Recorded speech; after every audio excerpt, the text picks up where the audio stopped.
Welcome to All Right in Sin City, a podcast about writers and writing in the Windsor-Detroit region. Your podcasters today are Sarah Jarvis, former bookseller, publishing rep, and literary festival chair. Kim Conklin, Windsor-based writer and filmmaker.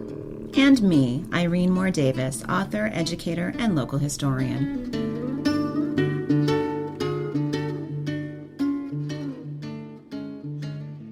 Our featured guest today is Lisa de Nikolits. Lisa de Nikolits is the award-winning author of 11, soon to be 12, published novels. She has appeared on recommended reading lists for Open Book Toronto, 49th Shelf, Chatelaine, Canadian Living, Hello Canada, the Quill Quire, and most recently, the CBC's 65 Works of Canadian Fiction to Watch for Fall in 2022. Her book, The Occult, Persuasion, and The Anarchist Solution, was longlisted for a Sunburst Award for Excellence in Canadian Literature of the Fantastic. And The Rage Room was a finalist in the International Book Awards 2021. Her short fiction and poetry have also been published in various international anthologies and journals. Originally from South Africa, Lisa de Nikolits came to Canada in 2000. She lives and writes in the Beaches in Toronto. The book we're talking about today is her latest, Mad Dog and the Sea Dragon, a modern noir novel from Inanna Press. Welcome, Lisa. Thank you very, very much. Yes, thank you for having me. And actually, yes, so now we're officially 12 novels. I think when I wrote that bio, I said 11, soon to be 12, because I didn't want to jinx anything. I never want to jinx anything, right? So happily, our dear Mad Dog is now in the world as a real book, so I can officially say 12. So that feels quite good. That's wonderful. Looking over those 12 published novels, which is a great feat, they appear to feature a wide variety of genre influences and styles. What for you defines a Lisa de Nikolits novel? And what draws you to write a story? I see or hear something, and it can be as simple as a phrase. For example, I like The Rage Room. I was at work. A colleague came over and said that she was going to a rage room because a friend of hers was recently divorced and needed to smash up a lot of stuff. And I thought, The Rage Room. And so immediately I knew I had to write a book titled The Rage Room. But then what I had in mind was completely different to what actually evolved into the book. So oftentimes I will have an idea for a book that I'm going to write in this specific way, and I plot it out.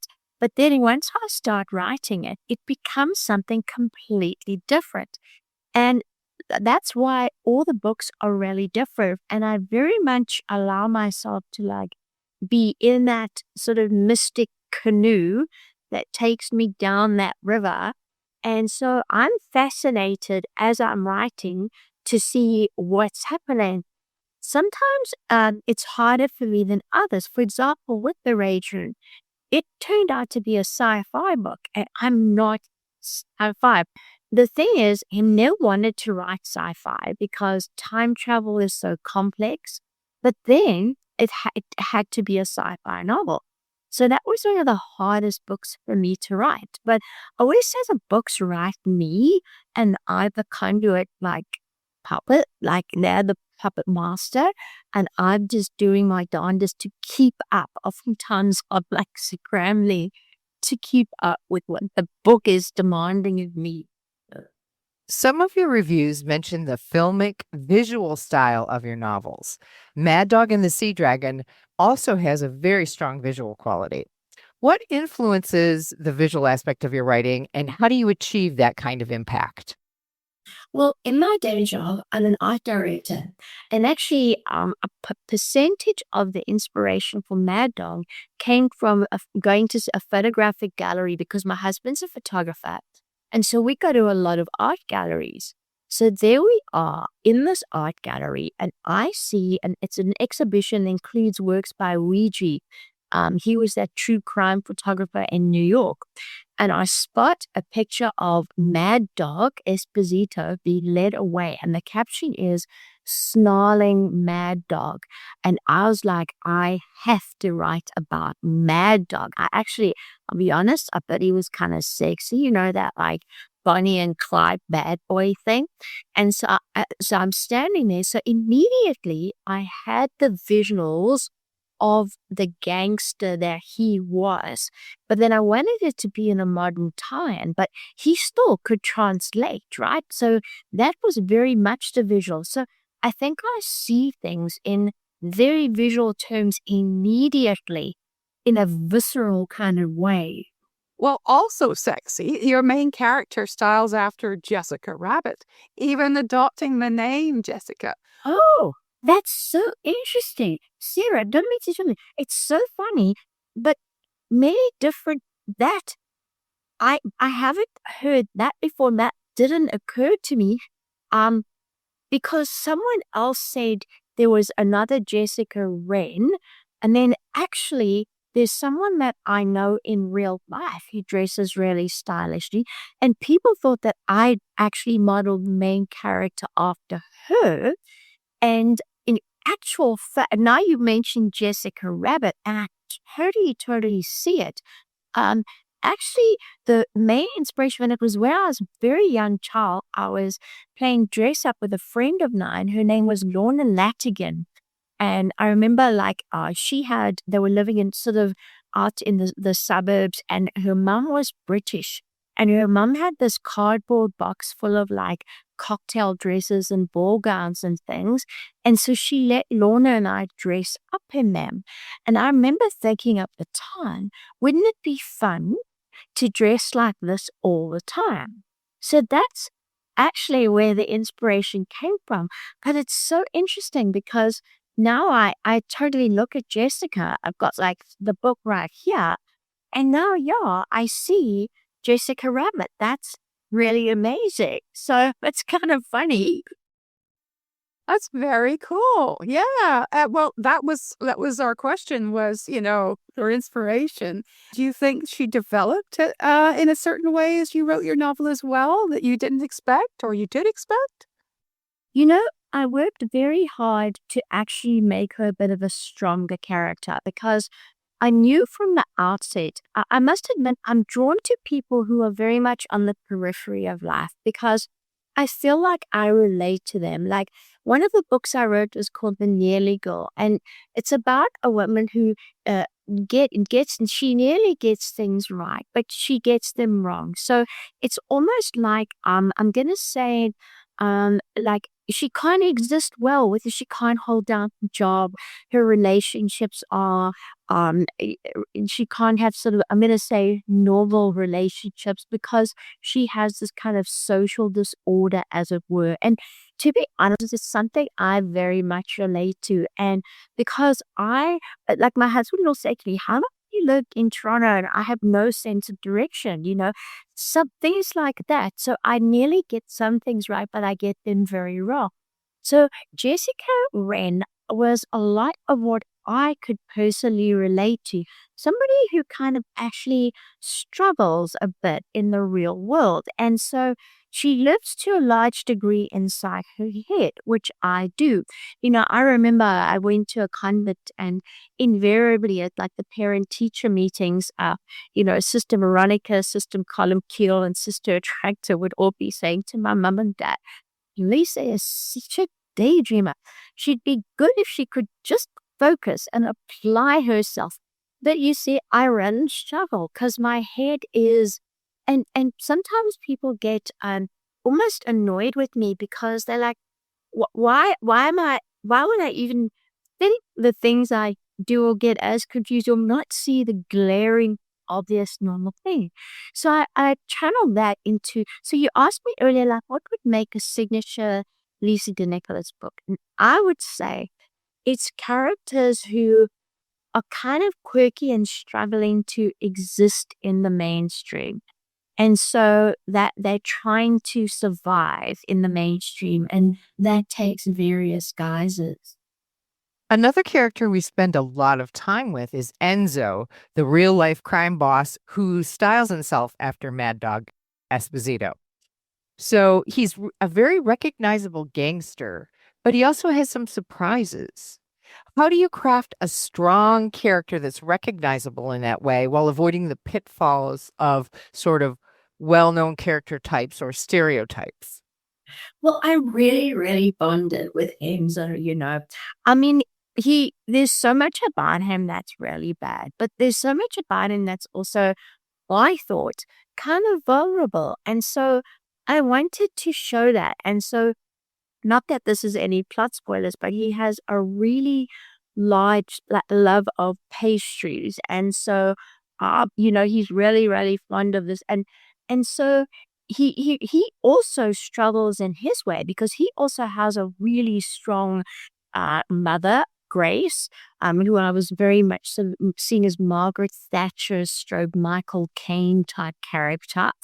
And also then there's his lineage of, the crime bosses that came before and their strength. And so Enzo's struggling as well. I mean, he does really very, very bad things, but you get the feeling it's like what do people say often? Like they look like ducks on the surface, smooth, sailing smoothly, but their legs are paddling like crazy underneath.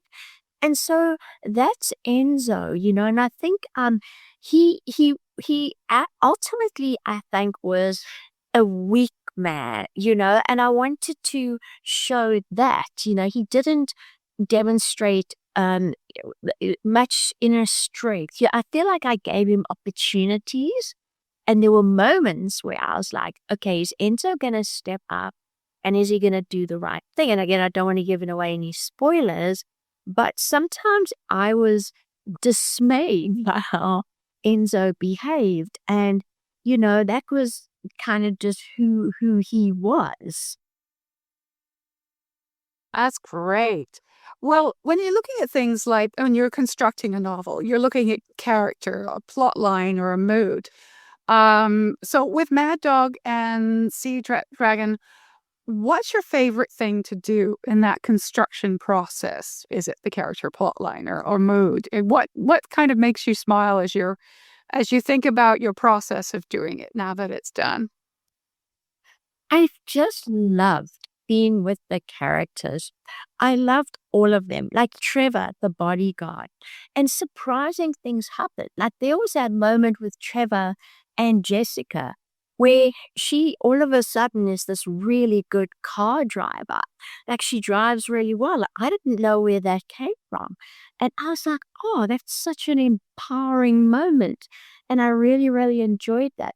I think, for me, my favorite part of the whole book process is that magical thing where I'm literally in a room or even in a movie, because you pointed out it's like, very visual and very thematic. So, and I've always kind of had this in my head, and I even wrote a short story about it last year. I used to do this as a child. I used to imagine, it may sound a little weird, but like a massive movie screen, like of my life in parallel while I was living it, so that I could actually see it. And I guess almost like these days, they're drones and things, but I had this visual. And so in a way, it's almost like I'm on a movie set with these characters or a theater set, right? And we're chatting with each other. And I'm very much the pedestrian non-player in the whole thing. I'm just the, hardworking person. And then, but I'm with them and it's such fun. Like, I think the kind of the saddest moment for me is really when I actually finish the book, because then it's like I have to leave the stage, and leave there. Then they're still there. I have to come back to real world. Just a quick follow-up before we move on to the next question. So the way you talk about your characters, it sounds like if you relate to them as if they're real people, do they sort of grow and change and develop as you spend time with them? They do, but not because of me. because of them and because of the way they interact with each other. And yes, they are very, very real. And you know what's kind of strange is sometimes after I've written a book, I'll be on the subway and I've written a character that I think is 100% original, and I've like crafted them, or they crafted themselves down to what they're wearing and what they look like. And then I see them on the subway and I'm like, oh my word. So it's like they were real all this time. But yes, to me, and that's also why I work so hard to actually promote the books once they're published, because I feel like I have a responsibility to these characters. But then I take it to a certain point, and then I'm like, okay, so now people, you are out in the world. I've done my job, right? I've done all the machinations of what I had to, and I've promoted you. I put you out there. And now you have to like fend for yourself, sink or swim. I'm going to go write another book. But that's what I do. So, after so many novels of such variety, is there anything you might not want to tackle as a writer, or are there just things that you haven't tackled yet? You know, I don't think historical fiction is something I would like to do, because I just can't really follow rules and things, and I need to let my imagination do what it likes. I've tried to write a cozy, but it just goes a bit weird. So that is not going to happen. I have to admit that's not going to happen. I never wanted to write sci-fi, but then I did. I do love magical realism. I'm trying to think of anything else that I always wanted to write a noir gangster novel. Always, because I've always been a great fan of like Harry Crews and, you know, that American writer. I've always wanted to write in the style of Harry and maybe even Charles Bukowski, you know, that sort of way. And so I really I guess I'd still like to write the ultimate Harry Crews type novel stroke Charles Bukowski. So I haven't achieved that yet. So that's still something I really want to do, and I'm not sure what form that would even take yet. So Awesome. Well, you have another book already coming out next year, That Time I Killed You, which is a thriller, which is exciting. Would you like to give us a little brief preview to that book, or a little brief insight? absolutely, and I think it's really, really a fun book. So in terms of what kind of genre it is, I think you would class it as a domestic thriller, because you have this young mum and she lives in this very idyllic place, and she's landed there by happy circumstance. And she's got this very dark past that she doesn't want anyone to know about. And she is, what do we call them? The reality cake makers, like when people make cakes and they look so real. It's like, it looks almost like a purse or a shoe. So she's happily in her little leafy, you know, Victorian, Gothic, suburban seaside village, and she's baking her cakes, and, you know, her kids are just getting ready for the summer holidays. And up pops a very dark secret from her past in the form of big, bad, sexy Clive, who she thought she killed many years ago.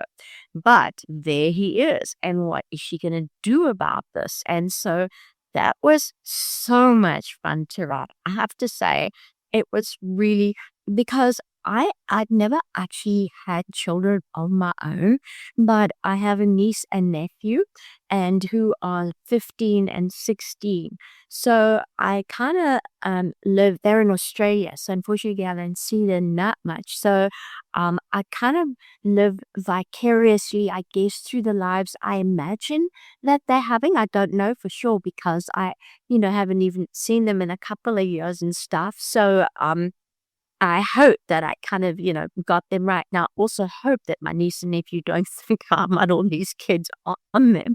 Because oftentimes, right, I'm sure you experience this too, people think that you've based a novel on them or someone about them. Actually, you really haven't, Also, the neighborhood, I love it. And it's very much full of like teenage kids. And so just very observant what they're doing, etc. So, but it's really, That Time I Killed You is really such a fun novel. And very different to Mad Dog, right? So different. So, that's what's nice about doing all these different books, because the promoting of them, every time then I have like different blog posts to write about or different inspirations and things, so it's very refreshing for me to do. I can throw myself into it very fully. So, would you like to read from Mad Dog and the Sea Dragon for our audience? Absolutely. I would love to. Oh, and there's I don't know if you guys are watching Only Murders in the Building. It's the Steve Martin Short and Selena Gomez. I just love it. But in the most recent episode, there is a gangster named Tony the Tom. And I have to say it, I've got Tony the typewriter. And I'm like, oh my goodness, I hope no one thinks I followed the podcast, but actually I wrote the book in 2018. So it kind of came first.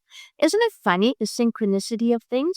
And I think as well, just to sidetrack slightly, this season of Only Murders, I'm finding personally really funny because it's got that whole gangster thing, much like Sea Dog. A Mad Dog and the Sea Dragons, Mad Dog and the Sea Dragon. And it's really refreshing because as they also avoid the stereotypes of the gangsters in sort of such a unique and refreshing way. And I feel I've done that too, but it's kind of nice to see that, I don't know, like this parallel synchronicity of let's explore the gangster noir in a fun, entertaining way, and just have some fun with it. So anyway, I'll read to you, and I always like to actually have chapter titles. I think that they're kind of fun. So this one is called The Ballroom of Skulls and Tony the Typewriter. Talk about awkward. Me, alone, with my lover's wife, who was also my sister's lover. Donatello led me through a maze of dimly lit, thickly carpeted corridors. So it wasn't just the living room that looked like an African safari had taken root in the Swiss Alps. It was the whole house. The corridor smelled musty and odd, like cloves mixed with rotting carpets and mildew. I tried to convince myself that it was just the oils from the spa that were making me feel ill, that I was covered in too much eucalyptus, lame, cedarwood and thyme, but it wasn't that. Wait, Donatella stopped. You gotta see the skull room. She grabbed me by the hand and opened 2 carved ballroom doors with brass inlays. At first, I thought the room was a gorgeous library, layered with shelves and wrought iron ladders and glass-fronted cabinets. And I was right. It was a library, only it wasn't full of books. This was a macabre collection of skeletons, effigies, relics, preserved body parts in vintage jars, horrifying antique medical equipment, medieval torture tools, and mangy taxidermy animals, and skulls, hundreds and hundreds of skulls. I felt dizzy. I turned to leave and nearly crashed into a stuck wildebeest, warthog, and an enormous giraffe. Have to leave, I said to Donatella, but she ignored me. Papa Anthony used to bring me here when I was a little girl, she said. I was brought to the lodge to play with Enzo, but he was so boring. He just wanted to watch the trains go round and round and round trains. Or he tried to get me to sit on his penis. But Papa Anthony told me the story of every single skull. And there are close to 1,000 skulls in here. She sounded so proud. I turned and ran. Donatella was as messed up as the rest of it. Hey, honey, you need to take care of you, Donatella said, catching up with me. I'm going to tell you this. You mess with the Espositos or the Caputos, and you end up pickled in a jar labeled miscellaneous. Enzo's father, Anthony Jr., he had no spine. His skull room was the only way he knew how to make himself look like a real badass. But his pop, Tony the typewriter, he was the real deal. Back when he was making his way up, typewriters were a new fad, and Tony said he found the best use for them. He was built like an ox, and he'd swing 2 typewriters together and bang, he'd squash a guy's skull like a bug. I should have shown you the typewriters in the skull room, but I forgot. They still got blood and head on them between the keys. I was infinitely grateful she hadn't. But nothing lasts forever, she continued, sounding rueful. Tony the typewriter got careless, and he got taken up by Nicky the Nose Nicoletti, who, by the way, was a third cousin to my grandpa. The business got passed on to Enzo's pop, who wasn't on to scratch, as we all know, but Grace more than made up for that. And Enzo thinks he's in charge, but Grace still runs the show. Everybody knows it, even Enzo. And when Grace dies, my family, the Caputos, will take over. And Enzo, he might make it for about 6 months before he dies. And I hope he's in the middle of a shake when it happens. She had quite the mouth on her. But why didn't you try to leave? I asked. I'm family, she said. You don't get to leave if you're family. And with that, she slipped out, closing the door behind her. So you can tell it's it's quite intense, Mad Dog, but I promise there are really funny light moments as well. So sometimes when I read the books, I always feel like I have to apologize for this change. There is a lot of comedy and there's a lot of tension and drama as well. Agreed. So thank you very much. Mad Dog and the Sea Dragon is published by Inanna Press. It's available now. Again, thank you so much, Lisa de Nikolits, for joining us today. And thank you both very, very much for having me as a guest. I appreciate it very much. Thanks for joining us. Look for more episodes of All Right in Sin City wherever you listen to podcasts, or check out our website, allrightinsincity.com. For information and announcements of new podcasts, sign up to our email list or follow us on Facebook and Twitter.